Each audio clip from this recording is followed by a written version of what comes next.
दोस्तों हीअ निहायत अहम शइ आहे। उनजे करे आउं चाहींदुसि त पंहिंजो तवजह सां रखूं त जीअं ॻाल्हियूं कंटिन्यू थी सघनि, डिसकंटिन्यू न थियनि। ऐं आउं चाहींदुसि त जामी चांडियो ऐं मखमूर बुखारी बि जेकर प्रेज़ेंटेशन ॾे रुख करे वेहनि पंहिंजी चेयर्स त वधीक बहितर थींदो, छाकाणि त पोइ असां चिटीअ तरह ॻाल्हाए सघंदासूं छा असां चऊं पिया ऐं छा असां करे आया आहियूं, उन खां असां बख़ूबी वाक़ुफ़ हूंदासीं। हिनखे तव्हां ॾिसी वठो, हीअ सिंधु लिखत जे निशानियुनि जा नमूना आहिनि जेके चंद खयां अथऊं त इहे सभु न आहिनि।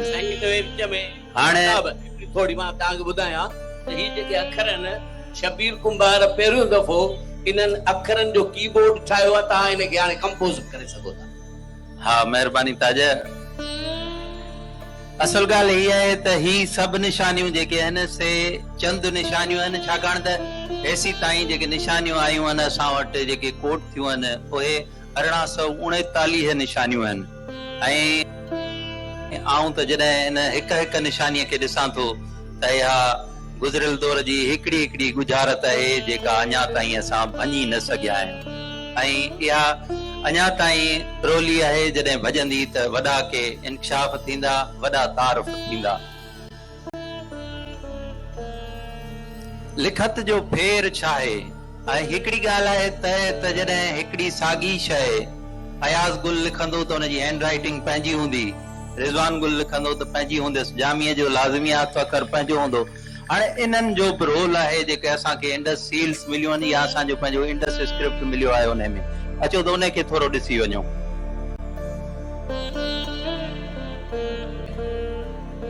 ही जेका तव्हां निशानियूं ॾिसो था इन में टोटल 41 निशानियूं मूं चूंडियूं आहिनि, पर इन ई जार साइन इनखे चइबो आहे, या जार साइन तक़रीबन इंडस स्क्रिप्ट जे चूंडियल 1839 निशानियुनि में इहा 50 दफ़ा कमु आई आहे।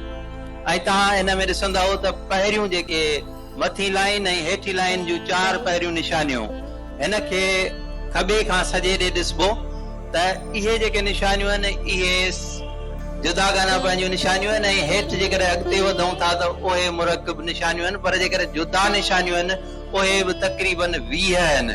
हाणे 41 मां 20 निशानियूं अहिड़ियूं आहिनि जेके जुदा आहिनि, पर इहे रुगो हथ अखर जो फेर आहे जेको असांजी अंडरस्टैंडिंग आहे। में बि असां इन में भुलियल हुजूं के हाणे निशाननि जा जेके क़िस्म आहिनि उन्हनि में मुफ़रद निशानियूं आहिनि जेके कलम सां हिकिड़े ई दफ़े लिखियूं थियूं वञनि। उहे किन बि ॿिनि निशाननि जो मुरकब न आहिनि, ऐं ॿियूं आहिनि मुरकब निशानियूं ऐं टियूं तस्वीरी निशानियूं। अॼु सॼी दुनिया में जेके लिखत जा नमूना हलनि था उन्हनि में इहो ई तरीक़ो राइज आहे त अल्फाबेट अॻिते हली लफ़्ज़नि जो रूप वठंदी आहे। ऐं हींअर इमोजीज़ असां ॿाहुनि ॿधण खां वठी खीकारण तोड़े खिलण ऐं रंजीदा हुजण जा हिक ॿिए खे मोकिलींदा आहियूं। इहो बि हिकिड़ो फॉर्म ऑफ कम्युनिकेशन आहे। यानी इहो तंहिं दौर में बि जेकर असां हींअर थोरो तसवुर करियूं त तंहिं दौर में इहो बि मौजूदु हो। उहो डिसाइफर थींदो त चइबो त हिन में छा हो, पर हेसी ताईं असांजे 1839 निशानियुनि में इहे बि वॾे अंग में निशानियूं मौजूदु आहिनि। ही चंद खयलूं आहिनि, ही सभु न आहिनि। हाणे ॾिसो त मुरकब निशानियूं ही इंडस स्क्रिप्ट जूं बुनियादी निशानियूं आहिनि जिन मां मुरकब निशानी ठहे थी।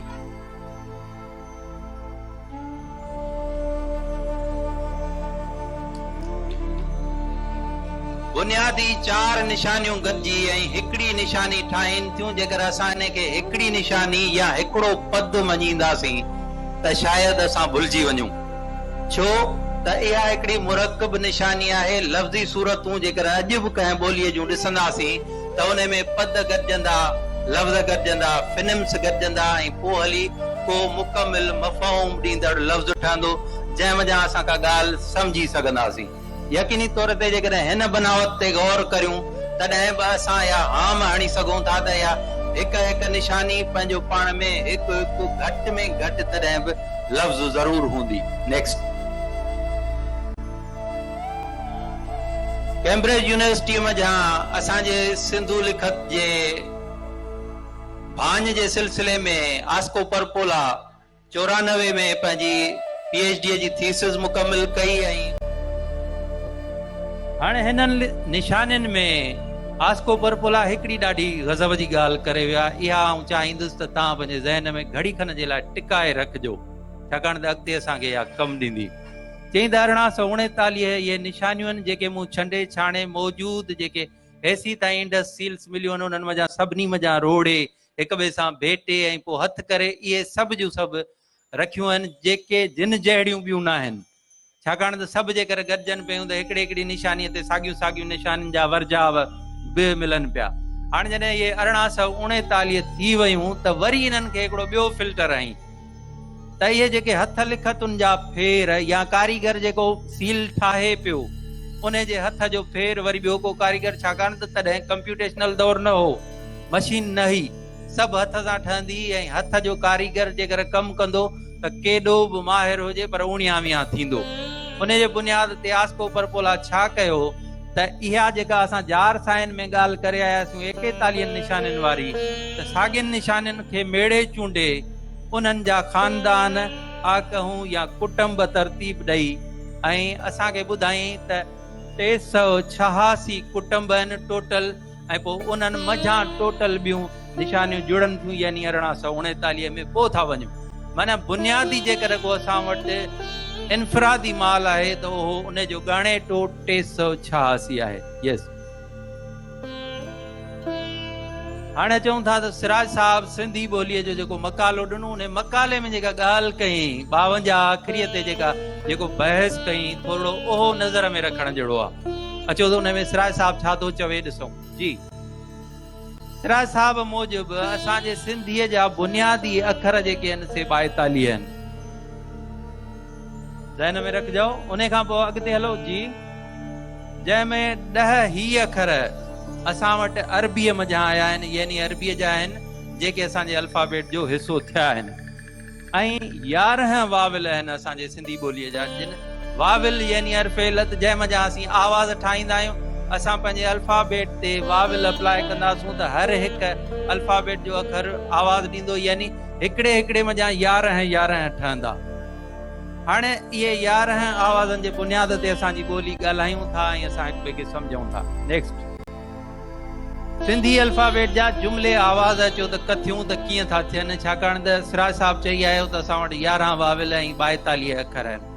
42 अखरनि मझां वाविल आहिनि 3, उहे जेकॾहिं असां वाविल टे पासे ते था करियूं त 39 था थियनि अखर, ऐं 39 अखरनि में वरी 4 अखर अहिड़ा आहिनि ड़े णे ञे ऐं ङे, जिन सां अॻियाड़ीअ में लफ़्ज़ नथा थियनि। जॾहिं सिराज साहब जो मकालो पे लिखियो तॾहिं उन में ङंगणी लफ़्ज़ ॾिनई थी त जेतोणीक लफ़्ज़ थियनि बि था। ऐं पोइ हिकिड़े दफ़े सिराज साहब पाण किथे का प्रेज़ेंटेशन ॾींदे या का ॻाल्हि कंदे णास लफ़्ज़ बि चयो हो, जेको नास जे लाइ कतब थो अचे, नक जी नास। ऐं वरी हींअर जेको मशहूर फलकारे बि लफ़्ज़ ॻोल्हिया आहिनि रणू चणू ड़ाक ङंगू ऐं ञुञण, पर इहे निहायत थोरा लफ़्ज़ आहिनि, तंहिंजे करे इन्हनि खे जेकर अॻियाड़ीअ में कमु नथा अचनि, ॿियो त थोराईअ में आहिनि, इन्हनि खे घड़ी खन जे लाइ असां स्किप करियूं त बचंदा 25।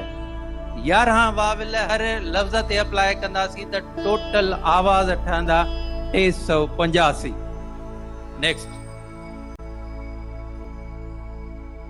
बुनियादी आवाज़ी हिकु जहिड़ाई ॾिसो, सिराज साहब चवे पियो त 385 आवाज़ आहिनि ऐं आस्को परपुला थो चवे त इंडस स्क्रिप्ट में 386 निशानियूं आहिनि। हाणे इंडस स्क्रिप्ट जी 386 निशानियूं पोइ असां उन्हनि खे आवाज़ मञूं या न मञूं, पर 385 जो अंग ऐं 386 जो अंग सिर्फ़ हिकिड़े अंग जो फ़र्क़ु आहे। वेरी मच सिमिलरिटी आहे, कहिड़ी आहे उहा असांखे भञणी आहे, ॻोल्हणी आहे, किथे आहे, किथे असां भुलिजूं पिया, पर शयूं पंहिंजा रूप मटीन ज़रूर थियूं पर पंहिंजे जोहर में क़ाइम ज़रूर हूंदियूं आहिनि। ईअं न आहे त हू पंहिंजी बका तां हथु खणनि। इन सिलसिले में असां सम्झूं था त हीअ सिमिलरिटी असांखे ॻोल्हे हथु करणी पवंदी, तॾहिं बि असांजो भांज जे तरफ़ इहो गस वञे पियो। जी, निशाननि जे मुल्हनि ते बहस कंदे सिराज साहब अचे थो ऐं सिराज साहब धुका न हया आहिनि, जीअं अमूमन असां वटि थींदो आहे। गुजारत ॾियईं थो, पोइ हण हणा, किथे न किथे वञी को कन पुछ लॻुसि त चइबो वई, न त पोइ कंद धूणे बचे। इहो किसो न थियो आहे। सिराज साहब बाक़ाइदे साइंटिफिकल सोच रखंदे, जेतोणीकि हू पाण एतिराफ़ थो करे त आलिम या एकेडमिक स्कॉलर न आहियां, मूं हीअ सॼो पोरियो पंहिंजे अंदरूनी रूहानी शौक़ सां कयो आहे ऐं सिंधी ॿोलीअ सां उथा मोहबत जे करे कयो अथमि। पर हीअ हिकिड़ो पोरियो आहे जेको वेरी मच साइंटिफिकली आहे, छाकाणि त सिराज घण पढ़ियो माण्हू ज़रूरु हो, हुन का बराबरि PhD न कई, पर हुन जा जेके कम कयल आहिनि उहे वेरी मच स्कॉलरली आहिनि। ॾिसो त हू जॾहिं मुल्ह थो कथे त इब्यास हेठि ही ख़त थो आणे, पाण पंहिंजी नथो घड़े, पंहिंजी नथो चवे। हिते ब्रहमी खे ॾिसे थो, छाकाणि त पोयां स्कॉलर चई आया त ब्रहमीअ में इंडस स्क्रिप्ट में मुमासिलत आहे, वेझड़ाई आहे। पोइ वरी उन खां पोइ कब्रस जे रस्मुल ख़त में वञे थो, सामी सत में वञे थो, मिस्री हायरोग्लिफ्स खे ॾिसे थो, तांत्रिक रिकॉर्ड में अचे थो। इन्हनि सभिनी सां भेटा भेटी करे पोइ का राय क़ाइमु करे थो ऐं अॻिते वधे थो। जॾहिं मुल्ह थो कथे त निशाननि जा मुल्ह ॾिसो, ड़े ऐं ड़े जो मुल्ह कथियो अथसि जार साइन ला। वरी हीअ जेका निशानी आहे इहा ॾार जो तसवर ॾे थी त उन मां ॾे खई अथसि। ऐं वरी हिते जेका ही फीथो आहे या सिज जी रोशनी आहे त इन मां सीन खयो अथसि। ऐं वरी जे माण्हू आहे त माण्हूअ जो तन यानी बदन जिस्म उन मां ते खई अथसि। ऐं वरी हेठि अचे थो त हीअ जेको निशान आहे इन खे भूमि या ज़मीन या धरतीअ जो सम्झी ऐं उन मां बे या भे जो आवाज़ खयो अथसि। जी णे कीअं ठही, उन ते बि सिराज पंहिंजो बहस करे पोइ थो अॻिते वधे त ऐं सिराज चवे थो त णे ऐं णे इहे ॿई साॻे कुटुंब जा उचार आहिनि। णे कंहिं क़दीम दौर में नून गुने ऐं ड़े जे मुरकब मां ठही आहे। अॼु बि तव्हां उचार खे छेद कंदव त तव्हांखे महसूसु थींदो त ड़े सां जॾहिं घणो नून हणंदव त णे ठहंदी। हाणे इन मुताबिक़ सिराज हेठि दलील थो ॾे त जीअं माण्हू ऐं पोइ इन ड़े ऐं णे जे आवाज़ जे लाइ जार साइन थो रखे, छाकाणि जार साइन वधि में वधि आख़िर में थी अचे, अॻियाड़ीअ में नथी अचे। जेको कुझु हेसी ताईं जेके सील्स मिलियूं आहिनि या जेको असां वटि लिखियल मवाद आहे उन में पछाड़ीअ में तमामु घणी कमाई आहे। ऐं इहा वाहिद साइन आहे, इहा वाहिद निशानी आहे जेका सॼे स्क्रिप्ट में घणी कतब आई आहे। पढ़ण जो तरफ़ जॾहिं ॾिसजे थो त जेसीं ताईं पढ़ण जो तरफ़ क्लियर न कबो तेसीं ताईं सम्झी न सघिबो त असां पोएं पेर पिया वञूं या अॻे पेर। थोरो हिन ठपे जी बनावट ते पहिरीं चारण वारे ठपे खे ॾिसो। जॾहिं सिंधी ॿोलीअ जो ठपो ठहंदो त ठपो ख़ुदि बतो हूंदो, यानी ठपे खे जेकर असां पढ़णु शुरू कंदासीं त असां अंग्रेज़ी वारे पासे खां पढ़ंदासीं, पर जॾहिं उहो लॻंदो कंहिं बि सरफेस ते त पोइ सुबतो लफ़्ज़ थींदो, असां हुनखे सॼे खां खॿे पढ़ंदासीं। साॻी तरीक़े सां जॾहिं इंडस साइन ते अचबो त सिराज साहिब चयो त सील खे पढ़बो सॼे खां खॿे, पर जॾहिं उहा कंहिं सरफेस ते लॻंदी त निशान जेको उकरंदो, जेको निशान ठहंदो उन खे वरी खॿे खां सॼे पढ़बो। हाणे हीअ पढ़णी आहे। सिराज साहिब अंगी सिस्टम ते बि बहस करे अंग बि घणो ॻाल्हायो आहे, जेकर उनखे विझूं आहे त हिकिड़ो तवील थी वञे प्रेज़ेंटेशन में उनखे स्किप कयो आहे। 4 जो अंग आहे, असां हिन सील खे उबतो पढ़ंदासूं, यानी खॿे खां सॼे। छो जो हीअ सील न आहे, हीअ सरफेस ते लॻल आहे, छाकाणि त कुंभार तंहिं दौर में इहो टिबो ठाहियो आहे ऐं मालकाणो हक़ जताईंदे उन ते ठपो हणी चुको आहे। हीअ हयल निशान आहे, उनजे करे हिनखे असीं खॿे खां सॼे पढ़ंदासूं। 4 ऐं पोइ णे। वाविल अॼु बि असांजे अल्फाबेट में अलिफ वाव ऐं ये आहे। बाक़ी ज़ेरूं ज़बरूं जेके बाक़ी वाविल बचंदा उहे त असां एराबुनि में पाण ई ॾींदा आहियूं ऐं लफ़्ज़ मज़ा सम्झी वठंदा आहियूं। उनजे ई करे असांजो हिकिड़ो वॾो अकाबर भुलिजी पियो त चईंदो कुकड़ ऐं गिदड़ में वाविल अथई कोन। ओॾां ई नथा वञूं, अचूं था हेॾां त हाणे 4 ऐं णे, चारण। अॼु बि असां वटि इहो नालो आहे। इन मज़ा चई त इहो चारणी बि थी सघे थो ऐं चारणो बि थी सघे थो ऐं चारण बि। ऐं गुमान ॾेखारी त इहो उहो ई कुंभार आहे जंहिं इहो टिबो ठाहियो आहे पंहिंजी मालकीअ जो ठपो हयो अथसि। थोरो घड़ी खन जे लाइ जे असां तसवर करियूं त जिते किथे मालकीअ जो तसवर जेकर हुजे, समाज एतिरो सुधरियल हुजे जो हर माण्हू जीअं अॼु शाइर पंहिंजो तख़ल्लुस खां सवाइ बैत नथो ठाहे, ईअं जेकर हुजे त पोइ कुंभार टिबे ते छो न ठपो हणंदो। ऐं जेके जेके तड़ हुआ मुअनि जे दड़े में जेके भंजणियूं सिराज साहब ॾिनियूं आहिनि उन में हिकिड़ो वियाईअ जो तड़ आहे, दिलमन जो तड़ आहे। तड़ उन ते राय ॾेखारी अथसि त इहे उहे हुआ जितां शयूं अचनि पियूं या वञनि पियूं, माना गेट पास जो कमु पियूं कनि। हिकिड़ो सिस्टम आहे, पोइ महसूली चऊं उन खे, मालिकाणनि हक़नि जो चऊं, कॉपी राइट्स जो चऊं, छा बि चऊं, पोइ हुनजो उजूरो वरितो वेंदो हो या न वरितो वेंदो। इहो हिकिड़ो जुदा पैसा पर मालिकाणो टैग ज़रूर लॻंदो। हीअ ॿी सील आहे जंहिं मज़ा पढ़णी निकिती आहे, जाम या जाम, भाग्यो जी, पंजड़ या पंजण। हाणे हिन में सिराज साहब फर्दर चवे थो त ही लफ़्ज़ पंजड़ आहे जेको कंहिं सिके जो नालो थो भांइजे, जेको अॼु ॾींहं ताईं असां वटि चवण में त हलियो पियो अचे। जीअं असां वटि चवण में कोॾी सिके तौर पई अचे त 4 कोॾियूं पाछी कयूं अथई, 4 कोॾियूं हड़ में हुजनि त पोइ संभरजां को छोकिरे खे पढ़ाइण जे लाइ वग़ैरह। हा, पैसो पंजड़ बि जीअं जी,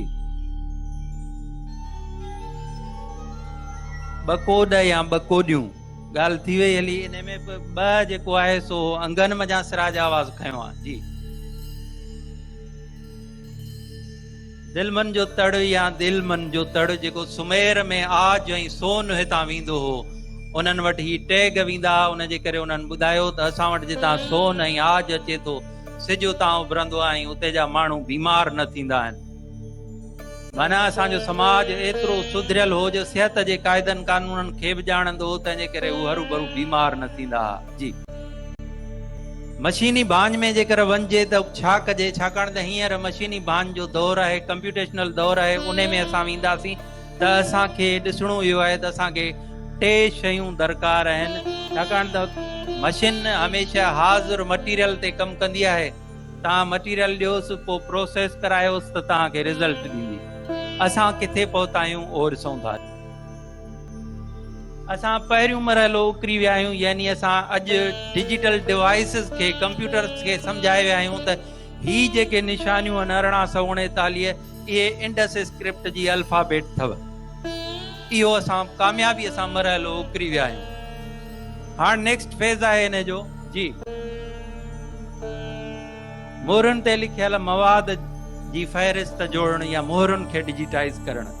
हीअ हिकिड़ी पुराणी मोहर आहे, उन जे हेठां डिजिटल मोहर ॾिसो केतिरी साफ़ सुथरी आहे। वेक्टर ग्राफिक्स में असां सिर्फ़ु इहा हिकिड़ी मोहर हेसीं ताईं जोड़े सघिया आहियूं।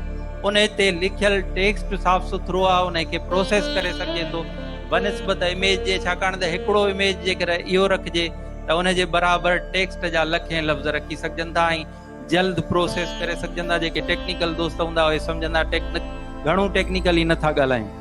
पोइ असांखे दरकार आहे त असां हीअं सीरियल वाइज़ जेके बि असां वटि हेसीं ताईं मोहरूं मौजूदु आहिनि, उन्हनि ते जेको बि टेक्स्ट जंहिं तरतीब सां लिखियल आहे उहो डॉक्यूमेंट करे, वेरी मच उन जा प्रूफ करे असां डिजिटल डॉक्यूमेंट दुनिया खे प्रोवाइड करियूं त हीअ असांजो टेक्स्ट लिखियल मौजूदु आहे जेको मोहन जे दड़े मज़ा मिलियो आहे। हाणे इन जी डिसाइफरमेंट करणी आहे, यानी केर बि दुकान न हणे, पंहिंजे तौर ते का बि भुल चुक न करे। ही हिकिड़ो सर्टिफाइड डॉक्यूमेंट अथव, इन में अञा असां हथु न विधो आहे। ही 10 ई बुनियादी तौर ते ज़ाती तौर मूं करे ऐं हिकिड़ो प्रोपोज़ल अॻियां रखियो आहे त असांखे हीअं करणु घुरिजे जी। जॾहिं असां मुल्क थे, जॾहिं इहे 2 शयूं असां वटि मौजूदु हूंदियूं, यानी कंप्यूटर अॼु सुञाणे पियो त अल्फाबेट छा आहे, फ़हरिस्त अखरनि जी केतिरी मौजूदु आहे। हाणे उन ते को बि माहिर अचे या असांजे पोयनि माहिरनि जा कयल कम, सिराज साहब जो कमु आहे, अतावंत बंबरे जो कमु आहे, या ॿियनि जा कयल कम, ॾेही या परॾेही आलिमनि जा कम, जॾहिं असां कंप्यूटेशनल डिवाइस खे ॿुधाईंदासीं त कंप्यूटेशनल डिवाइस प्रोसेस कंदी उन खे ॾसियल मुल्ह मूजिबि, पोइ असां जूं सभु जेके फ़हरिस्तूं हूंदियूं उन्हनि ते अप्लाई करे असांखे यकदम रिज़ल्ट ॾींदी विदिन मिनट्स या सेकंड, जेतिरो डॉक्यूमेंट ॻरो हूंदो। ऐं पोइ असां उन मज़ा सम्झी सघंदासूं त असांजी डिसाइफरमेंट केतिरी वेझी आहे या केतिरी वेझी न आहे, या असां उन खे पोइ क़ाइमु करियूं था या रद्द था करियूं, असां किथे था पहुचूं, पोइ उहो मरहलो पोइ आहे। पर इन मरहले में अञा असां हथु ई कोन विधो आहे, पोइ जो आहे असांजो कमु कुर्सीअ ते वेठल माण्हूअ वांगुरु आहे जेको घड़ियाल में निहारे थो, मुसलसल सुवाल पुछे थो इहो कमु कॾहिं थींदो, इहो कमु कॾहिं थींदो, इहो कमु कॾहिं थींदो। लतीफ़ साईं चयो त डूंगर न डोरे सिकण जूं सदूं करे, वेठी घर घोरे पिरियां मथां जिंदड़ो। तो असां घर वेठे वेठा ॾिसूं त को ॿाहिरियूं माण्हू अचे ऐं उहो अची ही कमु करे ऐं पोइ असांखे ॿुधाए त इंडस्ट्री स्क्रिप्ट में ही लिखियलु अथव। जेकर घड़ी खन लाइ असां अज़्यूम करियूं त हीअं इंडस्ट्री स्क्रिप्ट जी सिट लिखियलु हुजे ऐं उन में लिखियलु हुजे कंहिं दौर में कंहिं मालिकी कई हुजे त सिंधी ॿोली मुंहिंजी ॿोली, त पोइ छा था सम्झो? असीं इन सफ़र जे पंध जा मुसाफ़िर आहियूं, कम खे लॻा पिया आहियूं, न थका आहियूं न थकबासीं। पोइ साथ रहे या न रहे, तव्हांजी वॾी महिरबानी। जिए लतीफ़, जिए सिंध।